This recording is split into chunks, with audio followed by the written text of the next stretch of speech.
Wow, people wey suppose talk truth to power don't off mic. And if we talk, now 500,000 they go sama us, call them hate speech. But fear not, Maiyegun don't come.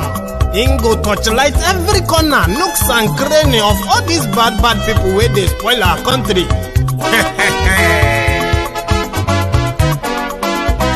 So my people make we loud, oh, yo, yo. Maiyegun don't come, oh, yo, yo. My people make we shout, oh, yo, yo. Maiyegun don't come, oh, yo, yo. Maiyegun don't come, man of the masses, oh, yo, yo. Maiyegun don't come, oh, yo, yo. Maiyegun diary politico, oh, yo, yo. Maiyegun don't come, oh, yo, yo.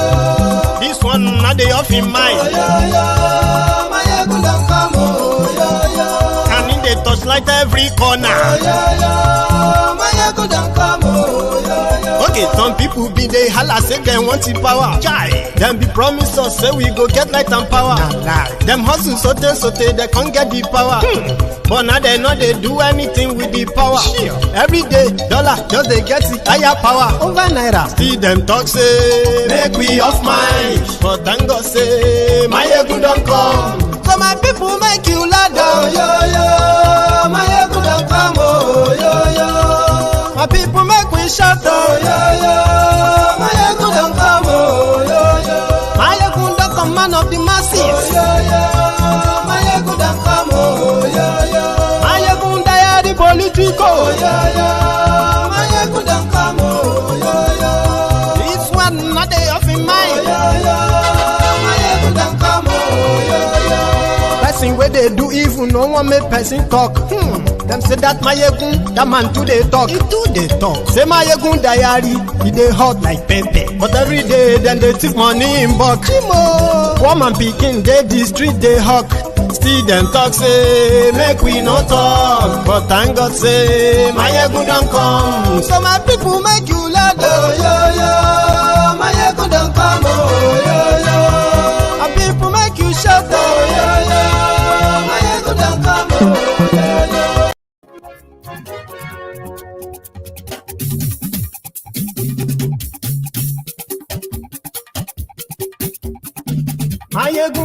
Thank you so much for joining me this evening. Good morning to you, good afternoon to you, good evening to you from wherever you are watching from.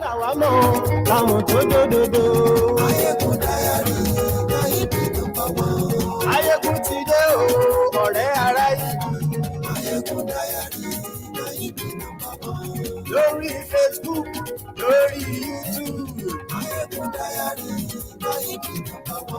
Please share the broadcast. Invite your friends. Invite your not so friendly friends, especially the Buhari Danes, the Buhari Dignitaries, the Buhari Denotus, the Buhari Dichatus, the Buhari Shukus, the Ungo Ziaris, the Unne Kaharis, right now.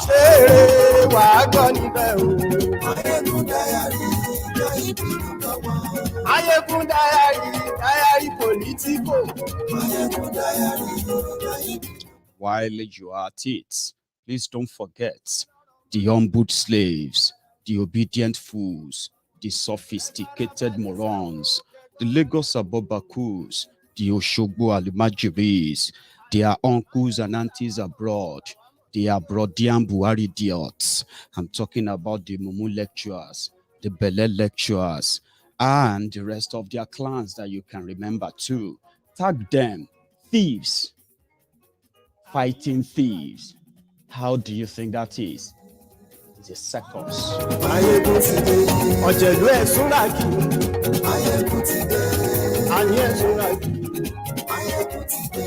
Lórí Facebook, and yes, we like lórí YouTube, and yes, we like. Why do we need to continue to remind Nigerians why Nigeria is not working? Why Nigeria will never work? Is because there is this general syndrome, general sickness, and it is called Stockholm syndrome. Pretentious people who live in denial sometimes needed to be reminded of the atrocities they condone from those that were supposed to be upright enough before they could be called leaders or people you can entrust with people's patrimony. I mean, public officials and the rest of them. So you need to remind Nigerians, you need to keep reminding them the rubbish they indulge, the nonsense they accept, and why Nigeria will never work, even if they pray from mountain to mountain, from river to river, from Mars to moon, from this surface of Earth to Jupiter.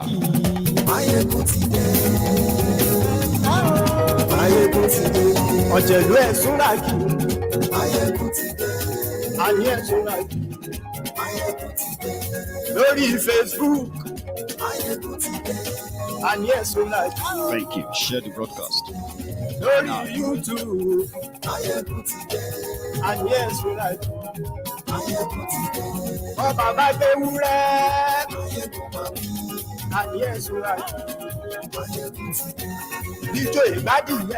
Thank you. Yeah, good evening to you once again. Good morning to you. Good afternoon to you from wherever you are watching from. And thank you so much for your time joining me again tonight.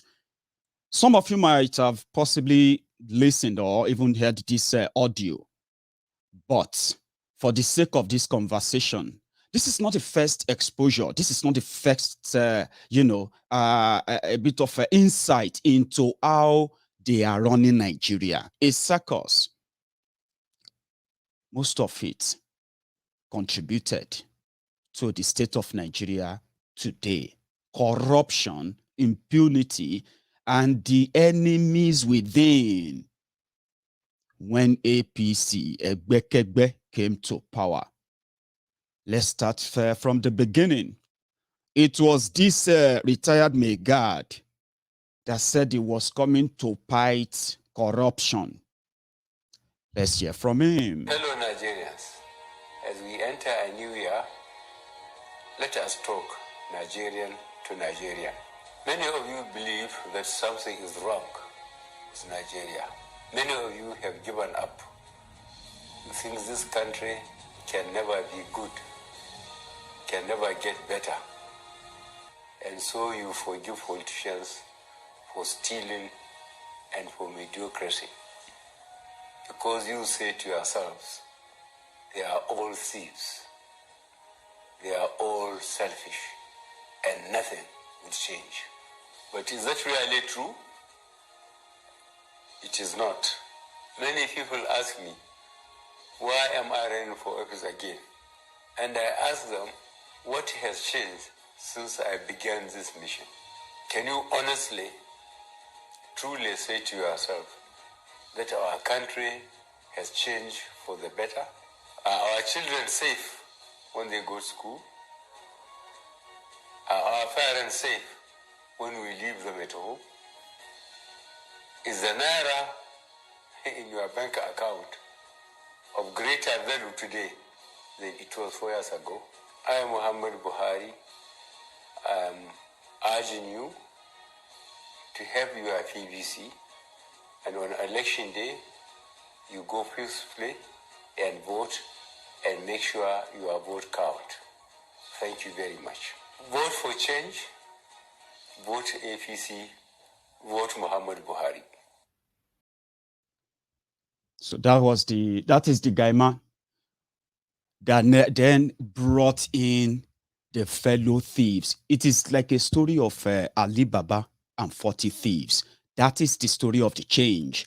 That was how Malami became the Attorney General of Nigeria. As we speak, from day one, since Buhari became the president of declared president of Nigeria, is never in charge for real. For the first 4 years of his government, it was generally believed that it was Abba Kyari that was running the government, that decided who comes in and who goes. But after Abba Kyari, the entire house or the entire center could no longer hold. But because Malami is the one with the legal tool the one that can conjure anything and use a fraudulent legal backing, and abracadabra, he gets whatever he wanted. And since they are all dirty criminals, Malami, the chief, became the de facto president of Nigeria. He is so powerful that he determines and decides what should be termed crime and what kind of crime should this be termed as. For example, if an hashtag can be termed as a treasonable felony, while terrorists who continue to maim and kill are receiving God knows what type of law gave them that liberty. They are receiving what they called Operation Save Corridor. No court, no law, no nothing. But Malami, see to that. He didn't stop there.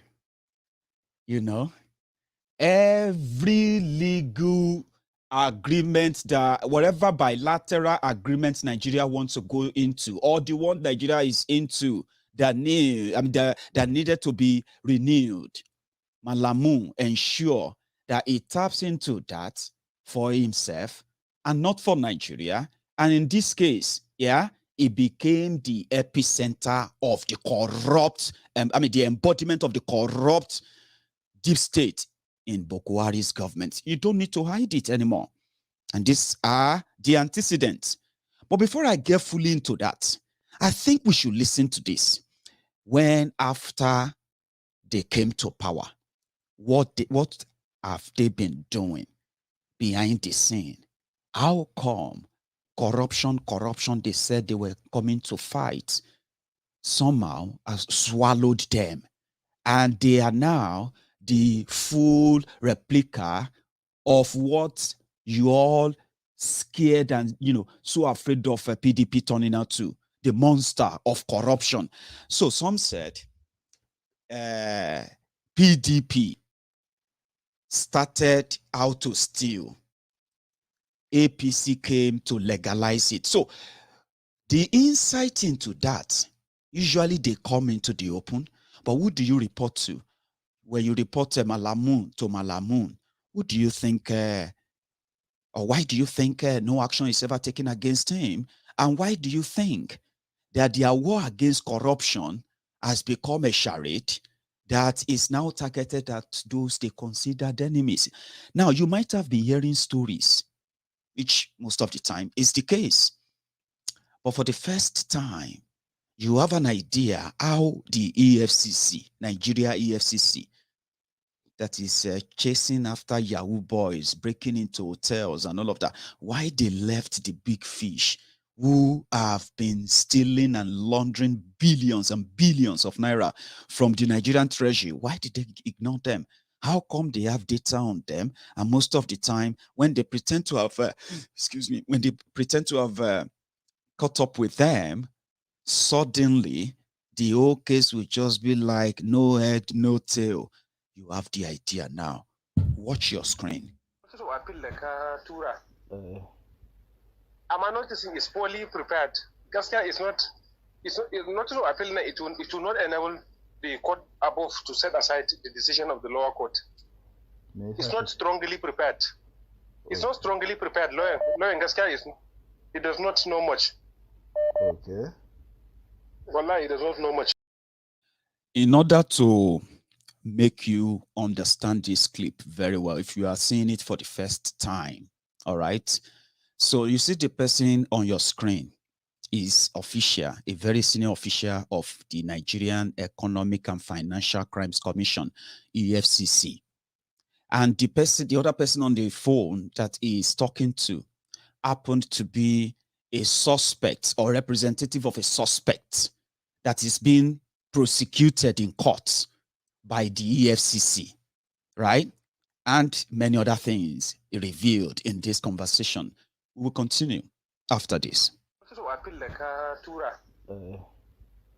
I'm noticing is poorly prepared. Gaskia is not to appeal. It will not enable the court above to set aside the decision of the lower court. It's not strongly prepared. It's not strongly prepared. Lawyer in Gaskia it does not know much. Okay. wallahi there's not know much. To yanzu kana da wanda zai iya mana preparing ne in ya so ko mu sallame shi ka gane ko abin da za ku kakkara in ya so sai mu ba su as advice mu ce gashi nan mun yi reason observation kaza mana so a ƙara kaza yes ina da lawyer because ba yawan lauyoyin ba ma ba su iya yin komai ba in Kanu a gabi ne da Kanu a gabi ma zai iya ɗaukan matan ma gaba ɗaya yayi abin a court of appeal Kanu a gabi SAN haka kace amma wannan Kanu a gabi is the best criminal lawyer a Nigeria haka kace but the major thing duk abin da ya sa hannu a cikin ma EFCC ma they are afraid judges are intimidated kowa shi to ka san shi amen nan wannan ne ya hada mu da shi malami shine ba da ma kuma a bar shi to ka gani in ba ka ba da mu go for him ai really Kanu a gabi is the best wallahi yanzu why not ka samu muna mana wanda kake so ya rubuta something abin da kuke so briefing in kuka rubuta let's so appeal in ya so shi organ sai mu sa shi ya ƙara presenting masu lauyoyin ya ce ga yanda yake so what do they think in ya so sai a biya anyway zan yi magana da wani lawyer because akwai wani lawyer a nan Lagos akwai lawyer a nan a Lagos wani yaro ne that's like 40 or 42 years old he's the only one da yake iya bakilin na abubuwan EFCC this is what he does. Kuma most of the lawyers are Abuja senior advocate ma suna consulted din shi but he's not a senior advocate just a lawyer. Kasan yawanci ba su da lokaci ba sa yi da kansu sai su doki yaran su wanda ba su abun ba suke ba su yin abun. Su ba su da lokaci sai damuwar su abun kuɗi. Yes. Yanzu ka sai ku yi magana da shi duk yanda kuka sai ka gaya mu. Okay to zan kira shi. Yawwa sannan na tura maka wannan Aston account din. Aston ɗin shi ne dama abin da ma lokacin da aka yi bincike da aka gani kuma lokacin contract ne da aka bayar lokacin shi Ogana Director of Navy Accounts shi ne aka saka 100 million account in based on aiki da aka yi and they presented an gama aiki an yi komi that was even the whole idea nan ne ma account in da EFCC suka yi sealing a lokacin yawwa ba ka san injunction ɗin ku kullum is a temporary thing. Wallahi if I know I could have advised him to quickly remove the money from the account da na ba shi yawon da na sani to lokacin duk ba a sani ba yes saboda ana yin BVN ne duk account da ya revealing duka ake attaching haka ake yanzu a lokacin ma da aka yi wannan ma ba a yi BVN ba dora ma account din ba BVN din shi akai ba BVN din ya ne ma akai ba kuma yanzu EFCC ba sa ma magana shi wannan Aston din ba a maganan ma. Ba a ma magana a Stone account. It is not even part of the case that they are talking about. Kuma an yi attach da a kulle account din daman? Kawai an dora mai restriction ne kawai abin. Akwai kudi a ciki? Akwai kudi a ciki, akwai 114 million a ciki. To ai malami this malamin nan yanzu shi yake controlling EFCC. EFCC yana cikin hannun malami ne. Okay. In malami ya magana wallahi za a bude.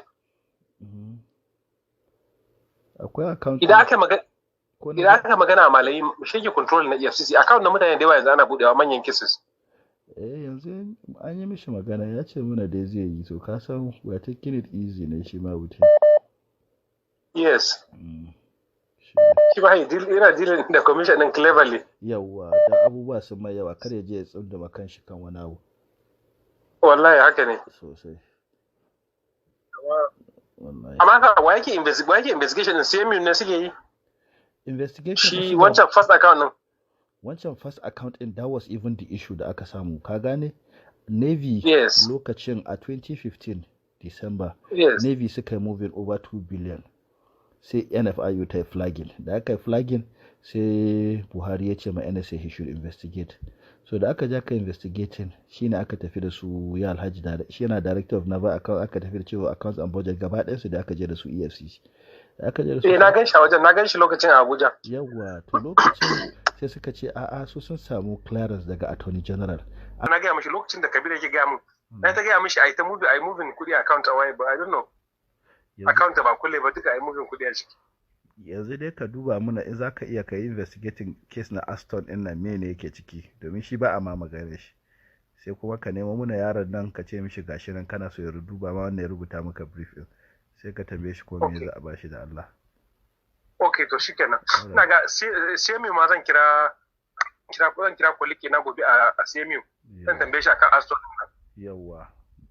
To shikenan. Okay.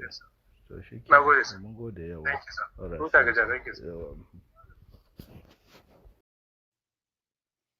So that's how they run things in Nigeria. Malami, that you have heard a lot about. Let me give you a brief catch up. Just a few things that will give you an idea of what that's Mohammed Idris. That one is EFCC investigator. That's the kind of person that will call you and say, my name is Mohammed Idris from EFCC, simply because he's discovered your shady deal. But he's shady too. Somehow, then they help themselves. Yes, then they talk, speak Hausa, nagode. You know what I mean? EFCC investigator said if he knew, he would have advised them to move the money out before they froze the money. But the only person that can really unfreeze it is Attorney General of Nigeria, Malami. And don't let that make it look like, well, it doesn't mean that he's done anything. At least they're asking him to do something. 2 billion was moved. 2 billion in December 2015. They didn't really, they said for job executed, 2 billion. The anti-money laundering, whatever unit flagged the money. They started investigating the money, but it was to be stolen. That's how they have been milking all these guys who have become military contractors since 2010, when Boko Haram business started. Some of them, when Buhari now came in, they expanded. They became suppliers of this. They supplied, it's a crazy word there, right? Big thing, 2 billion.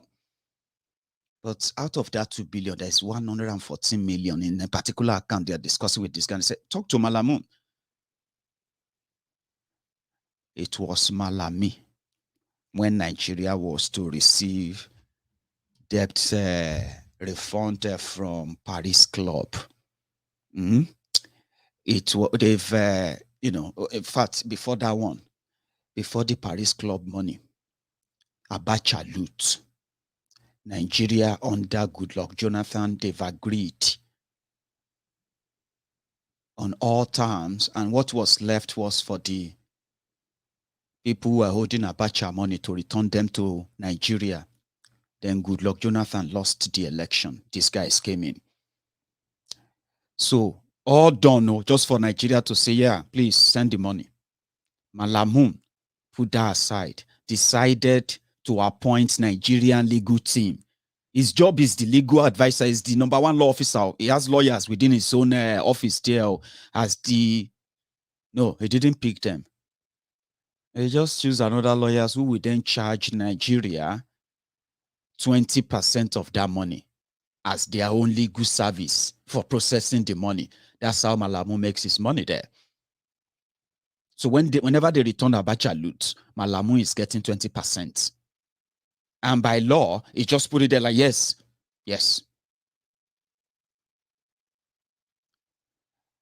When Malamu and Magu clashed, you remember that it was Magu that was doing the yeoman job for them back then. But Magu was not loyal to Malami because Malami was not really in charge back then.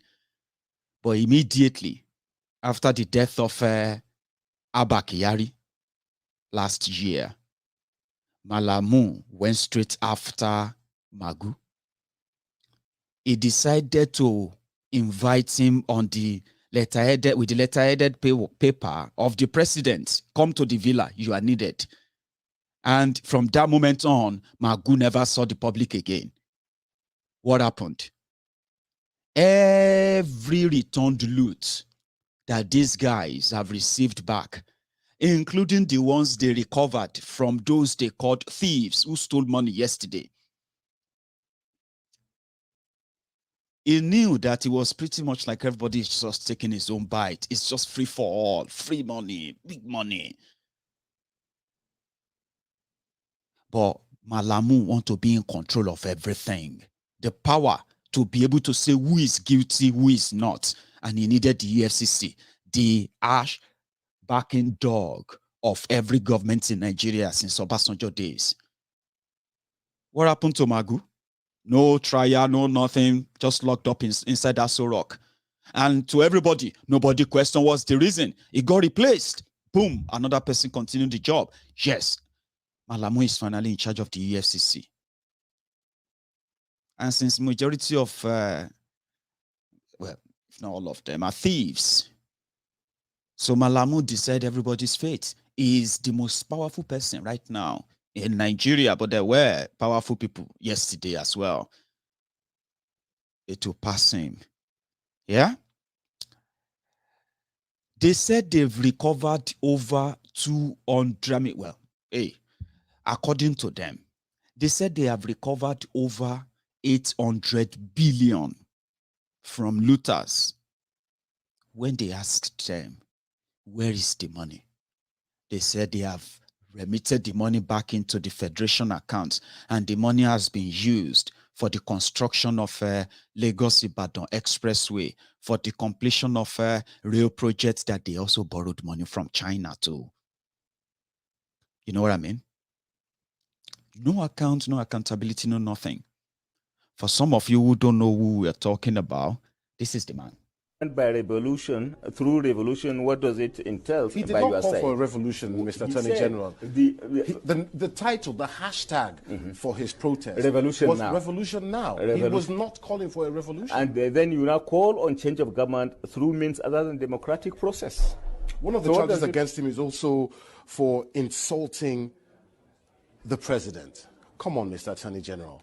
Well, as far as I'm concerned, treason is treason, and then if there is a case for treason, you are entitled, I mean, you are, as we have as a matter of obligation and right, to present a case before the court. And for your information, we operate a kind of a system of government that recognizes the independence of the judiciary through three arms of government. So what we have done is to present our case before the judiciary, which enjoys independence and freedom to determine one way or the other. Not that we have taken the law, in our hands by way of adjudging him guilty, but presenting him before judicial process so that he could be accorded an opportunity to present a counter case for the consideration and determination of the court. Well, but do you agree that cases like this mean that the government's human rights record is coming increasingly under scrutiny and being criticized? I mean, Shora is not the only one. The treatment of the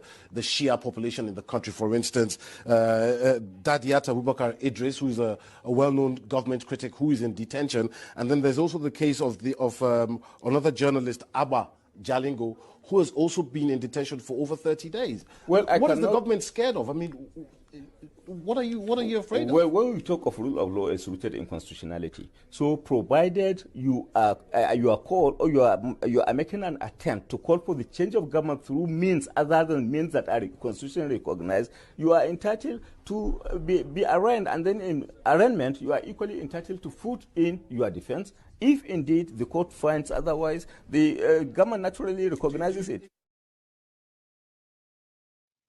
Now, I just wanted you to see the composure, the question they asked him, and what he's giving as an answer.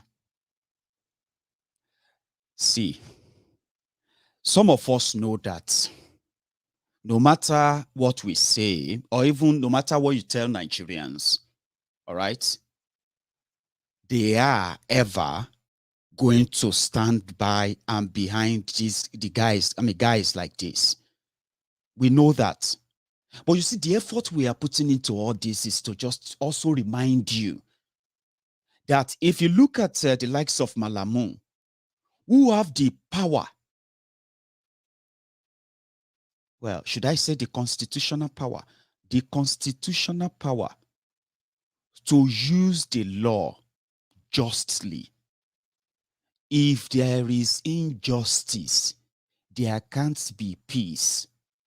You can't tell people that you are beating and whipping from crying, it doesn't work that way. If people run foul of the law, what should you do? You swing the what's they call them? The hammer of justice, as it should be. And what do I mean by that? Let us use this audio you listened to earlier, where an investigative officer of the Economic and Financial Crimes Commission revealed who is now in control of their agency. Meanwhile, this is supposed to be an independent agency that will read the government, read the society of criminals who are running financial crime, especially because, you know, financial crime is a serious crime. No joke. So if you have EFCC, normally they should be independent. They can investigate president, his wife, his children. They can investigate anybody. Because, you know, financial crimes. Let me give you an example of what these financial crimes that people have committed. People can commit a financial crimes through the stock. You see, when some people will use what they call it back end trading or something to reveal the secret of yet to be announced, you know, companies that are going to go public and what the subscription is going to be, all those secrets that will swing profit to a certain set of people, right? Financial crime, for example, if you look at inflation in your country and you look at poverty in your country and you have limited resources to care for a lot of people, then you decided to abrogate 70% of that resources to yourselves, your family, your cronies, buying yourselves properties and all of that, denying millions of people their right access to normal facilities that those monies were meant to provide for. You've committed the financial crimes that can lead to the death of tens of thousands, which is the case of Nigeria. So you don't need such agency to be under any organ, anybody at all. Independence, no touching. If they say they are looking for you, the day they announced that, you know, they were supposed to be arresting governors, arresting ministers, arresting presidents, telling president to resign. You know, things, investigations that could be scandalous. In the case of Nigeria, EFCC should have been the government. But that's not the case. Politicians who take over power appoint their cronies after lecturing them, forcing them to pledge loyalty to them before they now bring them to the public and say, I have appointed that person is going to represent this. So the agency and who they represent is automatically under somebody who is they've made superior. In this case, the office of the Attorney General of Nigeria. Now, what do they do in that office? They decide who they want to prosecute and when. So if you happen to be somebody who is going to pose a threat to them politically, all they have to do is just pull your file. Since majority of them are thieves anyway, so the chief thief who has the power right now wields it as he likes, while the rest of the flocks, the Mugus, somebody called me Mugu. Buhari should continue. Buhari will succeed, blah, blah, blah, blah, blah. Somebody a deal or something. See, I have no problem with that. Buhari can continue for another 50 years, right? I have no issue with that, yeah? But how I wish if Buhari will continue, all of his actions and policies will just make life better for the rest of you. And those who are not going to be part of it, they can have a different life that doesn't get impacted by the Buhari's policies, but it doesn't work that way. So that is why we will continue to, to speak out in this manner. So what do they do inside the office? They decide. For example, yeah, Buratai, the butcher, was listed among those who gave approval, signed approval, that Dasuki indeed, Jonathan's government bought weapons for the Nigerian military. But when they said Dasuki stole the money and gave the money to Fayoshe, gave the money to Olufalaye, gave the money to what's this guy name? Their former PDP former spoke Olisametu, gave the money to Femi Foni-Kayode and the rest of them. But they just removed Buratai the butcher out of the bracket because it was still going to be useful for whatever agenda they had then. Yeah? Who did that? Malami, the Attorney General of Nigeria. They've told you many times of how much Diezani stole, how much Diezani looted, and how Diezani deserves to rot in jail. But guess what? Magu said the only person who will give them the clearance to send the letter, the extradition letter to the UK, the extradition letter of Diezani to the UK, the only person that will grant them the authorization is Malami. And they've written him about 4 times that they want to write to the UK government that they want to arrest Diezani because she is wanted in Nigeria for looting $90 billion, according to the Buhari idiots. $90 billion. Thank you, Buhari. You have collected back our $90 billion stolen by Diezani. 100 million naira komu because it is diamond komu. Such news that makes Buhari idiots, right? So happy in mystery. But they never sent any letter. Who didn't send the letter? Malami. Attorney General office must approve the letter. And for 3-4 times, like Magu said, no. Malami didn't do anything. Rather, he was chasing out whatever they could trace to Diezani. And the moment they lay their hands on them, they discard them, share the money, ask them all the returned loot to come and give accounts one by one. Gone. Relooted. Who? Malami.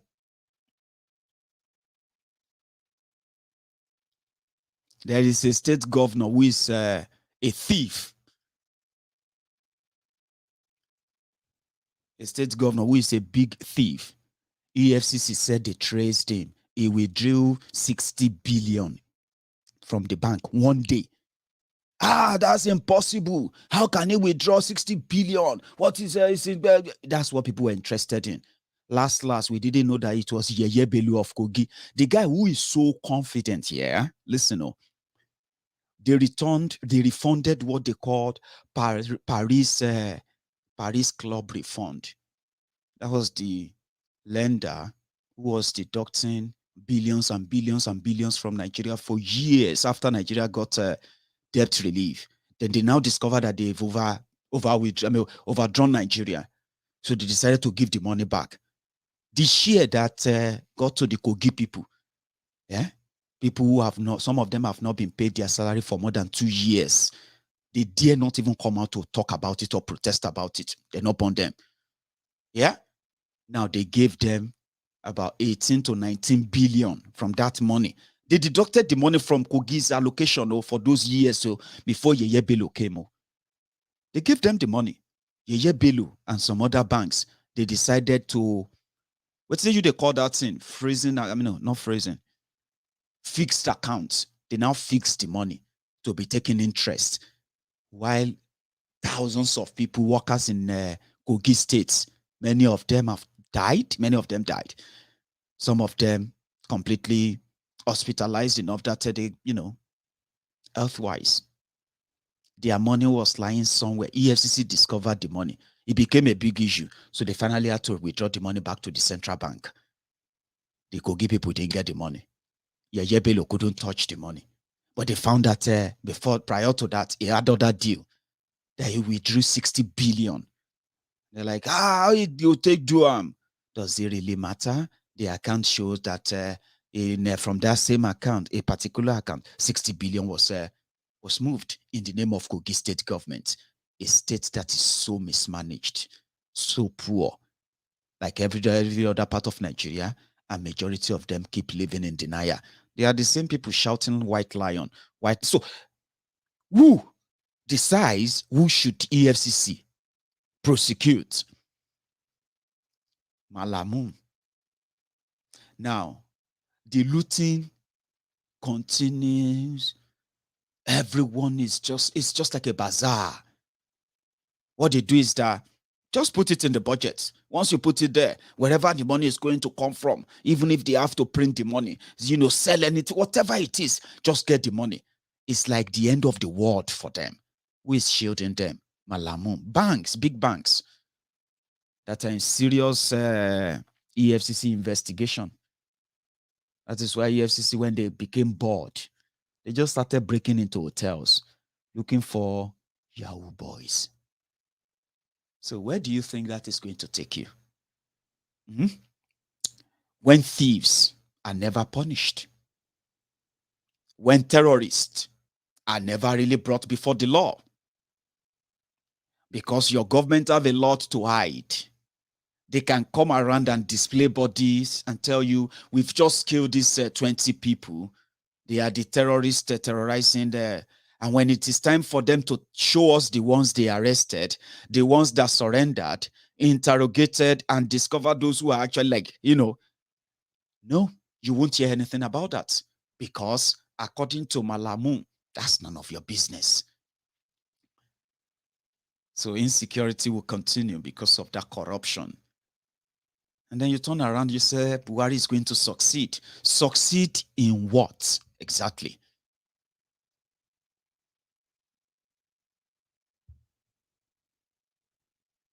That's another thing, you see, when people say they control everywhere. My brother, so that is why when some people say to break up Nigeria, it will be serious war. And I said, the imbalance has already put Nigeria at war, Nigerians at war with themselves.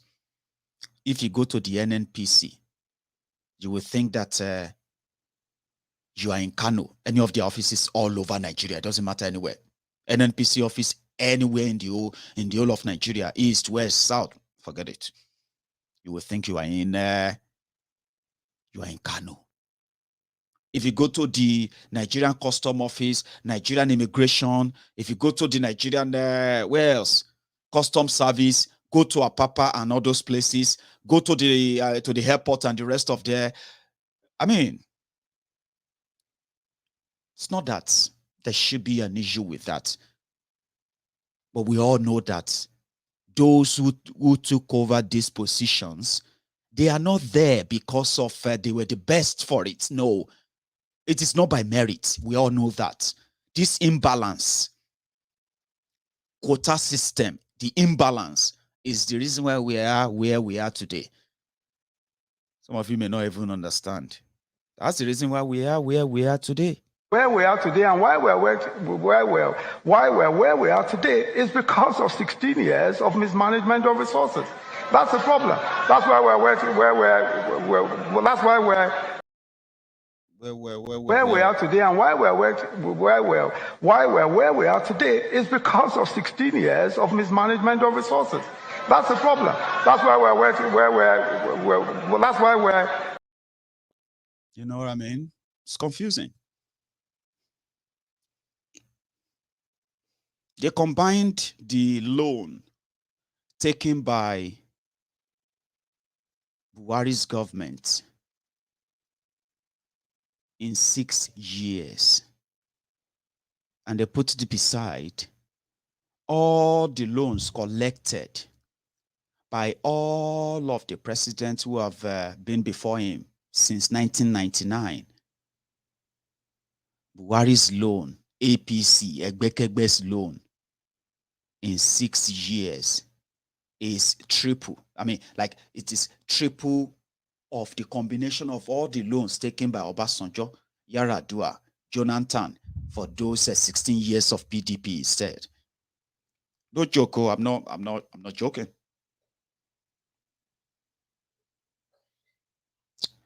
The poverty level in Nigeria before the advent of this APC, Egbekegbe,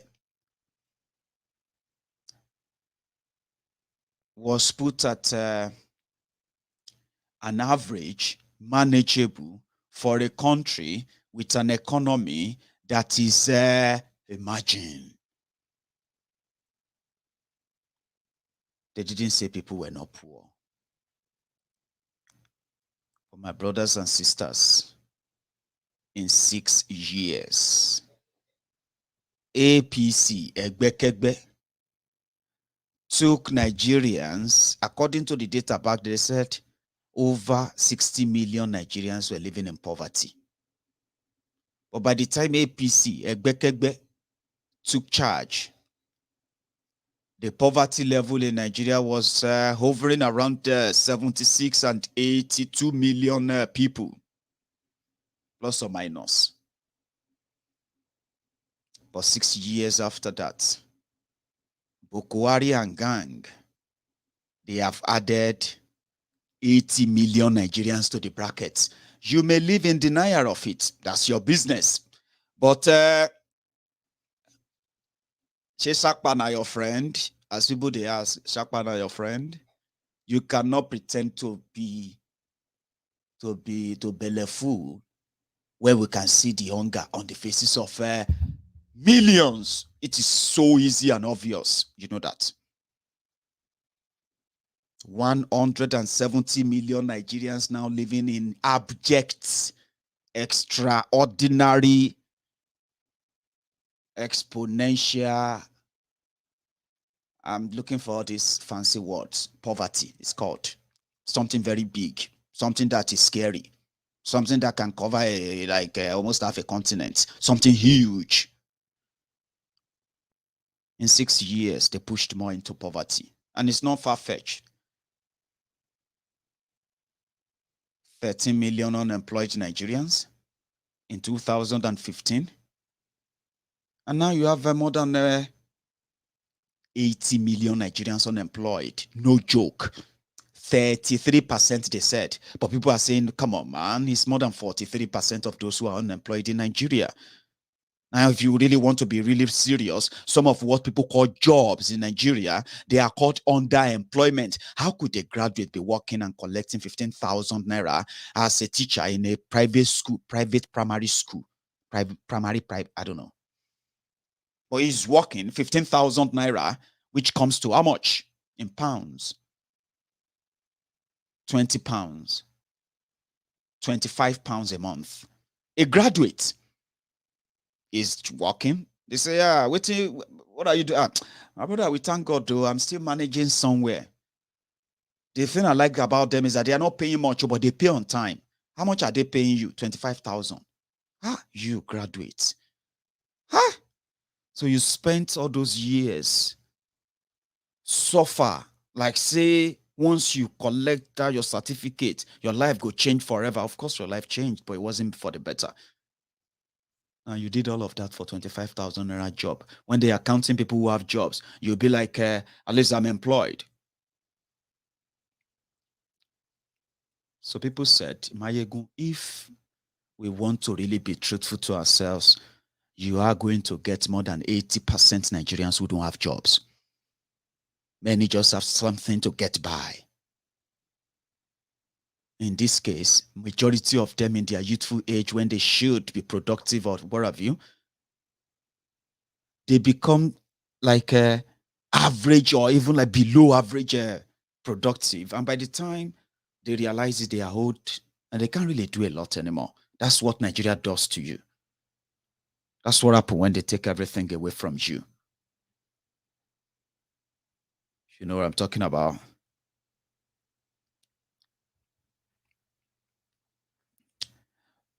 So when the Malami gang, when they are done, you would think maybe those who see them and the atrocities they are committing right now that they believe that they will get away with, because this has led to the death of so many innocent people. When we talk about denial of justice, whereby EFCC will be the one pretending to be chasing people who have stolen from you that you didn't even have a clue about.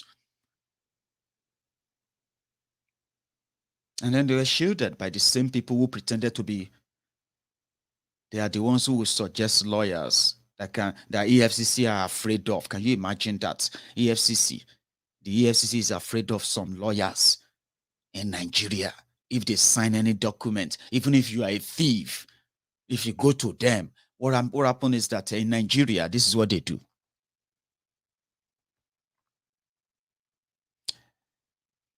No, he didn't do anything special. God bless you. I told you, there's nothing they are doing right now that PDP didn't do. But what they are doing differently is that they have come to legalize corruption. So they are the one to tell you what is corruption. All right. So when you see, that's why they do it in the open. They are not hiding it. They know that people have become dumb enough to even question anything, because at the end of the day, people will be like, so what do you want me to do? There's nothing we can do about it. So they know, so they do it openly. They steal it in the open. They flaunt it in your faces and all of that. Yeah, they do. Because they feel like, but I still feel like they're going to get to that point where it's called the journey of no return, where all of this, as long as we keep them right there on your faces, because they do them and they know that you have a lot to worry about, you forget about it in the next few hours or few days, because another thing is going to happen to distract you, whatever it is. So they do all this stealing right in front of you. And they feel like they can get away with it. But we'll never let them get away with it. We'll keep, we'll keep showing that up all the time, as much as we have our hands on them. So people who deny justice, just same way Malami came out to announce the kidnapping of the extraordinary rendition of Nnamdi Kanu. That's a crime. A lawyer, a real lawyer, who values his profession than any political, any kind of a temporary power that political office gives to him. You know, professionals who actually values their profession. Not all Nigerians are real professionals. Many people are just scroungers and opportunists, criminals, disguising as whatever they pretend to be. So one of them is Malami. How can you be a lawyer and you didn't know anything about extraordinary rendition? Of course, he knew something about extraordinary rendition, but he just never give a damn, because power is sweet. He is the one to decide if it is legal or not. That is the state of Nigeria. That's why I shared that video with you. The video where he was explaining why they are charging Sowore for treason. For 2 years now, they couldn't present the evidence of that treasonable felony, denying him the justice, denying him his day in court. That is what Malami does under Buhari. So, and since if you know how Buhari came to power, or if you all remember how Buhari came to power, Buhari is like a punisher. And that is why when Buhari and his gang, when they commit crime, like they do all the time and feel like they will get away with it, you see their vuvuzelas, they share them on. That's what they want to see. Buhari rig election. Buhari kill any protester that protests, do all of that. These people, they don't like you. But unfortunately, many of them are getting caught up in the crossfire too. Their family members are getting kidnapped. But most of the time, they don't care. The intention is to get Buhari as Mr. Punisher. Punish them. Oh, these people, this one is a thief. Buhari, take everything from them, lock them up in jail. Buhari is not acting enough. It's not fast enough. You should lock all of them. All those feelings. They are just like, just like a way of making themselves feel better, even though they are also victims of the injustice. Injustice is in any way can't really be redirected or directed at some people only, but it's going to be an injustice to one, injustice to all, whether you support them or not. So when people say, Mumu, shut up your mouth, Buhari will succeed, I say, well, may Buhari succeed in his mission, and I hope, I pray that majority of you will live to tell the story, because that's another thing entirely, living to tell the story. Living to tell the story. Malamu deciding who is guilty and who is not guilty. Even Tanko technicality, the Babalawo Ife, Nigeria Chief Justice, they said the guy became upset with the level of misapplication, what do you call it, abuse of power within the corridors of power. The same people that is expecting sort of a commitment and a patriotism from you. These are guys who see Nigeria as a business center, and it is their turn to make their money. Legal law doesn't make any sense to them. The chaos that injustice brings, it doesn't make anything or any difference to them. They will do anything as long as it makes them money. Tanko technicality, they said, is also upset to the point that Malamu, the criminal Malami, he decided to kick out Mary Odili, the wife of Justice Mary Odili, the wife of the former governor of Rivers State, Peter Odili, in a plot to make sure that Tanko technicality is too slow. There are some people they want to send to jail sharp before 2023. No evidence, no anything, right? But they have made mockery of the court enough that even Tanko technicality could not hide his anger. For the fact that Tanko technicality is no longer on their part, or probably not playing ball as expected, they wanted him out. But to kick him out, that would just make Mary Odili Chief Justice of Nigeria. That is something they cannot. No, that's too much. Mary Odili is going to retire sometimes in April 2022. Initially, they couldn't wait. Oh yeah, go to Mary Odili's house, go and arrest her, do the overnight invasion of her house. So at the end of the day, we'll force her to resign. After the embarrassment, after the noise, we'll just force her to. Once she resigns, right, then we'll go after Tanko. So by the time Tanko is kicked out, the next Mukadam, Malam, will take over. And then 2023 game will be completely set. But if Tanko should go now, Mary Odili will be the Chief Justice. And there's so much damages that can be done between now and April. So they went to Odili's house, sanctioned by a police officer or security detail to Malamu's office, Attorney General's office. They gathered themselves. They went into Mary Odili's house. But before they went there, they went to a magistrate court in Abuja. And they said they received a report of some illegal movement of people in and out of a certain properties in Abuja. That's what they told the magistrate. In order to get a search warrant, the magistrate gave them the search warrant. They got that and they climbed fence into Mary Odili's house in Abuja. It was when they got in and the whole while has started, good enough. It's like the PDP were doing something in Abuja then. So somebody texts them there and they raised the alarm. And before you know it, Wiki and the rest of them, they moved down to that place. The story changed.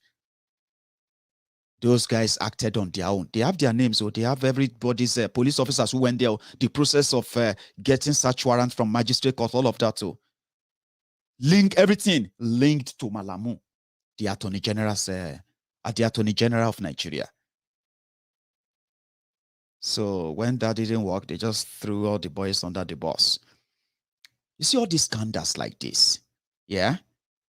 We call them power play, but the effect of that is that the the ship of governance, right, will continue to wobble and wobble and wobble and wobble until it tumbles. When it tumbles finally, yeah, it's capsized and that's it, the end of it. And that's the journey they are taking you to. You may be enjoying the ride as a Buhari idiot or as a cyberbarian. Good for you. But ask many of your friends and pals whose family and friends have been killed and slaughtered by the terrorists they told you shall never see anymore. Well, I am not surprised that most of the people who are defending Buhari and gang today, they are mostly Yorubas, because they are also waiting for their last hope. You know, that kind of hope that just gives you a kind of fulfillment that I'm happy now that the person that will be in charge of my suffering and whatever I face from now on, the person will be a Yoruba man and all that. That kind of nostalgic or whatever feeling. So you see them, they are the ones that will tell you Buhari will source, because they are praying that make Buhari no change in mind. Make something not just change anything so that Tifnumbu can be. And it is your right. But you'll stop deceiving yourselves very soon as well, right? You will stop at deceiving yourself. So thank you so much, Solo Onaus. Sadly, more than 45% of Nigerians now lives in penury and abject poverty under Buhari and Jagaban's APC, Egbekegbe. But they also have something else for them, Swagger 2023. Another way of telling them that those of them that did not die during the change, those of them that did not die during the next devil. Now, Swagger is next. A shambolic campaign slogan. A deceitful campaign slogan to deceive the world that Southwest Nigeria, which is the Yoruba land, are those who are behind Tifnumbu's self-centered, presidential ambition. But it's going to be a difficult one for some of them very soon. But again, like every time we've always been telling them, right? We'll keep reminding them what will be the consequences of their choice. Yeah, we have seen it so far, and we can tell where this is going to lead to. So we received the news that an additional lead counsel has joined the team of Nnamdi Kanu. The reason why I decided to share that is because it's a good news. All right. But what that simply means is that, as always, as impressive as we have seen so far, if Nigeria is bold enough, if Nigeria has evidence, and I keep saying this all the time, all right, it is part of the case of injustice that we are talking about. You said Nnamdi Kanu committed a crime. So you then committed even further crime, including ethnic cleansing, trying to bring him before your judge. Now, you've had him now for the past 6 months. 6 months. And people are asking if there is justice for you. Why is it taking them 6 months to bring the evidence of the crime of Nnamdi Kanu? And when you look around you in Nigeria, he has a formidable legal team who has been holding forth from the first day that he's been having an encounter with this rudderless criminal and murderous government, 2015. So he's never lacked any legal representation. And when he came to a bigger one, the second time they kidnapped him now, it has taken an international dimension. He's got his legal representatives in America. He's got his legal representatives here in the UK. He's got his legal representatives there in the EU. He's got his legal representatives there in the ICC. He's got his legal representatives there at the UN. He's got people asking, what is Nigeria doing? Whatever he's done, whatever you're accusing him of, it is now on you to bring all those evidence out so that his legal team can defend him. That is what we are asking. Some said, Maiyegun, we want him released unconditionally. That too. I'm saying that even if they want to act like human beings, right?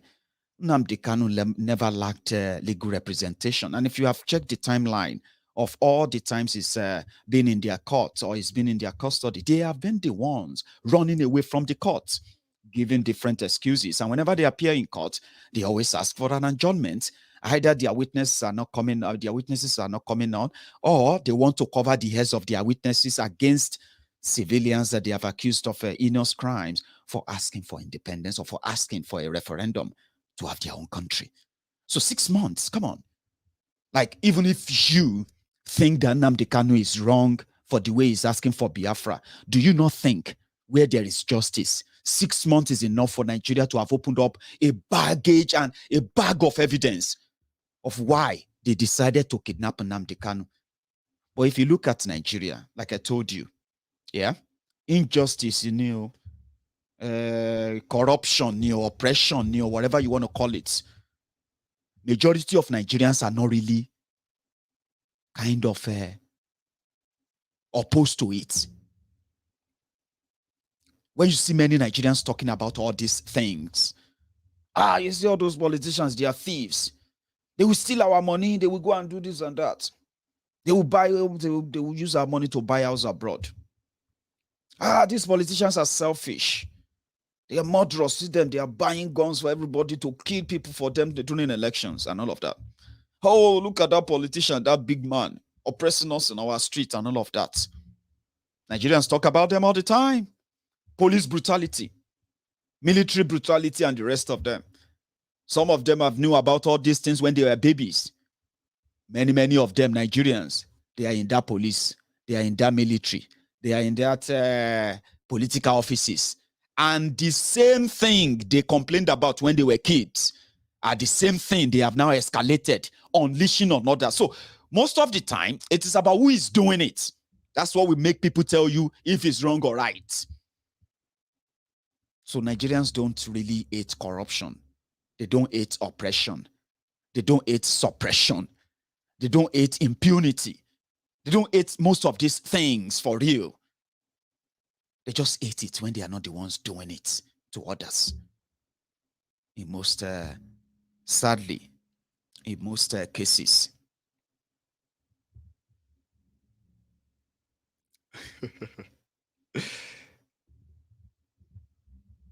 But nevertheless, if those who, or let me say those they have managed to brainwash enough to wait, or probably waiting for their own turn, if they have to have what I call a rethink, there's also something called consequence, and in fact, it's actually consequences. And somehow I'm somebody who kind of worried about consequences of my actions, because I know if I do something, it's always going to come back. Do you get what I mean now? So therefore, if I support something that is wrong, it's always going to come back. So Nnamdi Kanu, injustice on him, injustice on those who they have denied the justice from, those they have used their legal wherever to lock down and lock up here and there. The injustice to them are all of the, are the ingredient for all of this crisis. And from what I know, the likes of Malami and gang, they love it because that's where they get their power from. That's where they get it from. But it's not going to last. It's going to push a lot to the wall that is currently cracking until it becomes an open battle. Something that some of us quite, me in particular, I dread. It's not that I have a chance of stopping it, as long as the likes of Malami continue to deny people the justice. 6 months. So you can say, it's all right. They should lock him up, because many of them will do the same thing. Some of them will tell you that if they were the one in power, the president, they will kill him. Nothing will happen. Nigerians will tell you that, yes, they will kill Nnamdi Kanu, nothing will happen. And you'll be like, why would you say that? Like, why should they kill him? And then they become defensive. Look at all this thing going on in Eastern Nigeria. He's asking for Biafra. What kind of nonsense is that? See, so they should, if they kill him, nothing will happen. Nothing will happen, Joe. Baba, nothing. See, and if nothing happens, that's all right. Baba, nothing, Joe. Nigeria cannot break. They become defensive. And then you're like, okay. But they won't kill him. You will not kill Nnamdi Kanu and expect nothing to happen. No. Me, I don't want them to kill Nnamdi Kanu. I don't want them to kill Sunday, but I don't want them to kill anybody, even though I have no control over that. But a lot will happen. I mean, something will happen. Because they lock him up now, denying him justice. You have seen what happened in the last 6 months in Eastern Nigeria. So many people that would have been easily exposed. And in fact, they would have been easily reached and possibly punished for trying to criminalize Biafran struggle. That is, say, when the cat is not at home, the entire household becomes the playing field for rats. You get what I mean now? But look at what happened in the last 6 months. Out of control, government-sponsored, politician-sponsored thugs and criminals killing innocent people, killing people that they were supposed to be protecting in the name of Biafra too. And they called them Biafra National Guard. But when Nnamdi Kanu was around, you see all those people that couldn't be tamed or controlled, they knew that IPOB of Nnamdi Kanu will hunt them down if they decide to tarnish their name as it is being done right now. Well, look at us today. Now, so attack, fight, we are seeing now. 6 months. See what they turned the Eastern Nigeria to? And yet, they can't, what do you call it? You can't see the consequence of the injustice on that one man. Same thing in Yoruba land too. An injustice to one is an injustice to all. And since they've democratized injustice in Nigeria, it has become turn by turn Nigeria Limited. You just wait for your turn. If not me, this Maiyegun, I will arrest him, I will lock him up. Do you get that now? It's in their gene. It's not about who is doing the oppression. It's not about who is doing the killing. It's not about who is doing the stealing. It is not about who is doing the assaults or the brutalization. It's just if it is not them, then it is not good. So we need to remind you of these corrupt criminals, and for those of you who support and defend them, their crime against the people they were supposed to speak for, to defend, the people that are supposed to feel more Nigerian if the system is actually working for them. But you know it's not working for you. It won't work for you because it was never set up to work for you. So when you detach yourself from it, you're actually helping yourself. So when they said that repentant terrorists, they were commissioned into the Nigerian military. Oh boy, that story is true. They denied it, but it is true. What we don't know is how many of them have been recruited, commissioned into the Nigerian military, repentant terrorists. Even one of their own general once said, yes, if you lay down your arms, you can become president of Nigeria. Somebody who once kidnapped children, raped women, massacre entire village for no reason. Why not? Can be president. Buhari did it. He joined them in massacring innocent people at Asaba, called the Asaba massacre. They said he joined them all. But what do you get after that?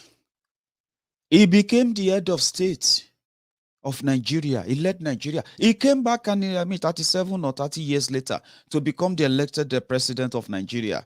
who says a repentant terrorist cannot aspire to be president of Nigeria. Do you know how many of them running for to be governor, to be senators, to be this and that every now and then? And do you know how many of them are actually in your Senate, in your House of Rep, doing the bidding of exactly the rest of them in the forest and the bush, killing people?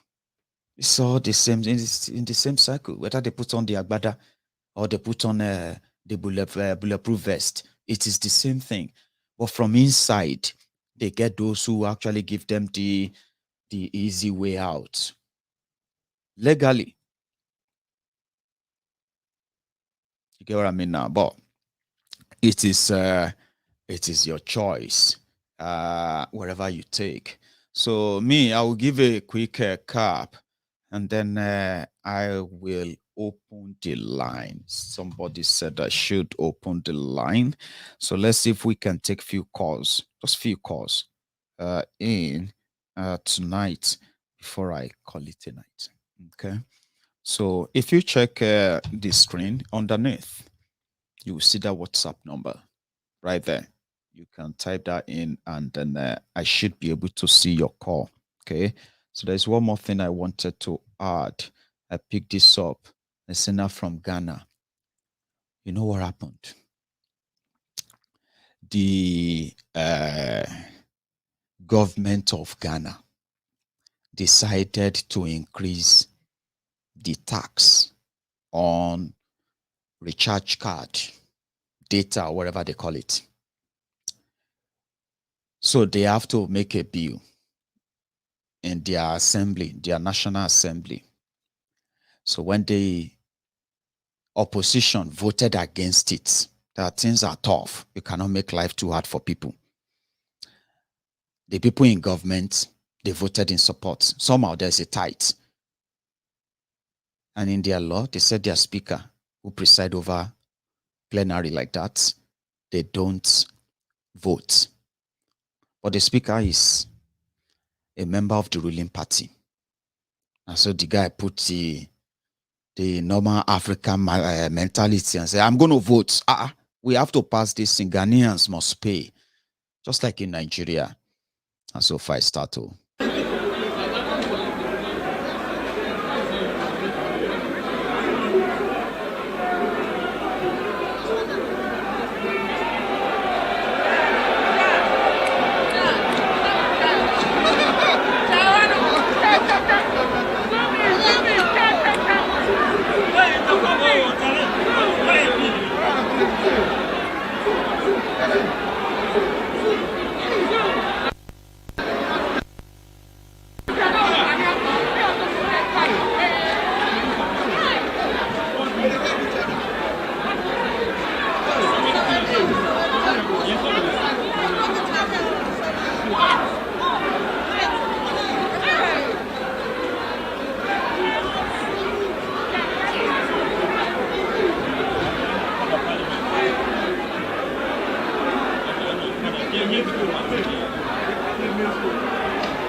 Somebody said that Alushipe for Africa. Dear sister Elizabeth Ojora. That's the same question. Alushipe, who caused Africa? That actually reminds me, I've got sister Liz Shuku, a wonderful woman who lives in Edinburgh, here in Scotland, who has, taken it upon herself to reach out to most of the people that have come on to Maiyegun General political, even members who needed assistance here and there. She's always been keeping in touch. So I've got two Elizabeths on Maiyegun General political, and they are wonderful souls. I remember dear sister Ojora Elizabeth, and then Lizzie Shuku. If you are watching, that name just came to my mind, and I thought I should give a shout out. Thank you. So yeah, I'll open the line. Sorry.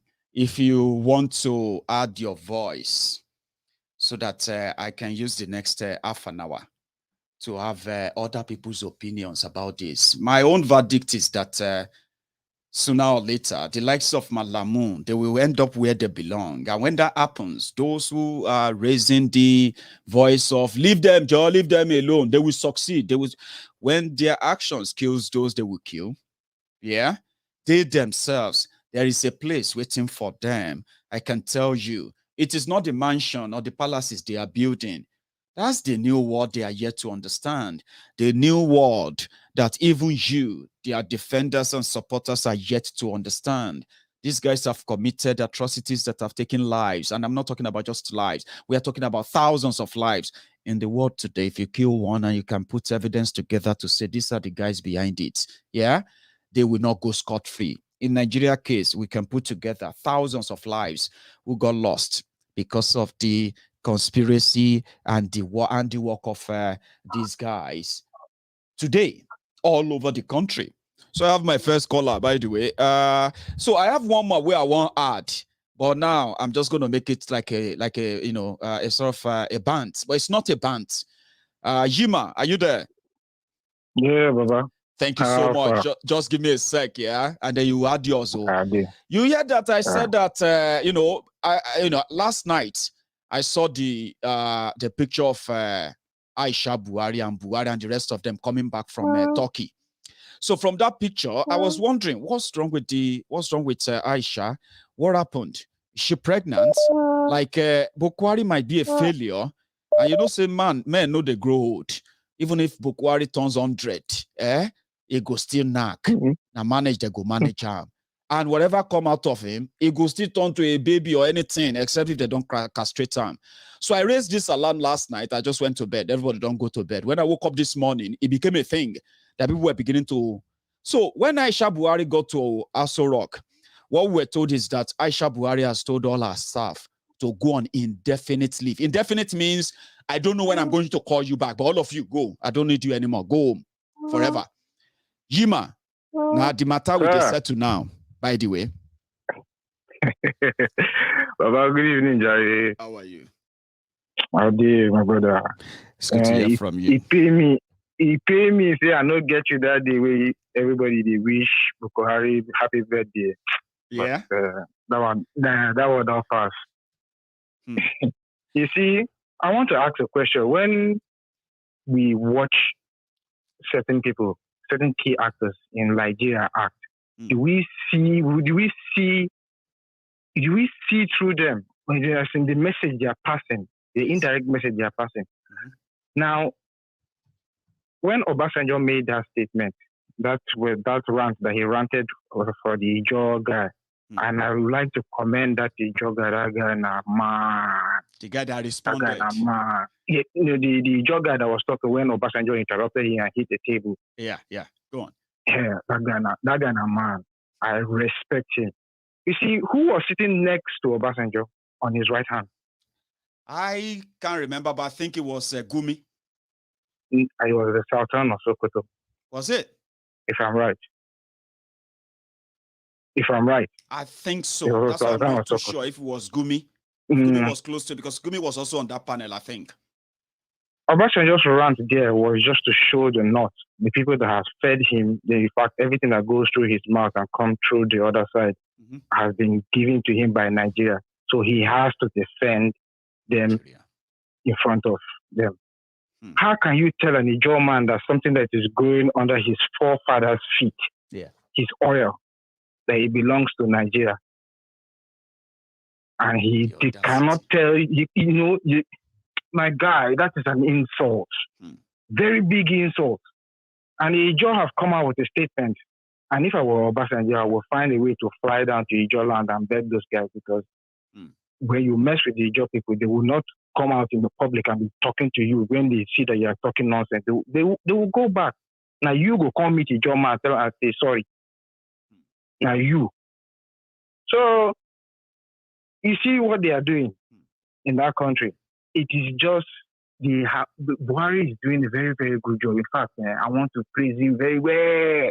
Doing a very, very good job. Very good job, because he has polarized our country. And let me guarantee you, nothing is going to happen to Nnamdi Kanu. They will come out.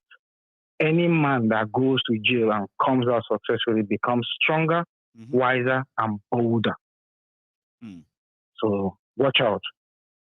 Nothing will happen to him. Because all this people saying, we're killing, nothing will happen. You are only talking from the backside of it. I'm just trying to make us know that when people make such statements, right, you can easily see through them that they are not really different from those who are doing this now.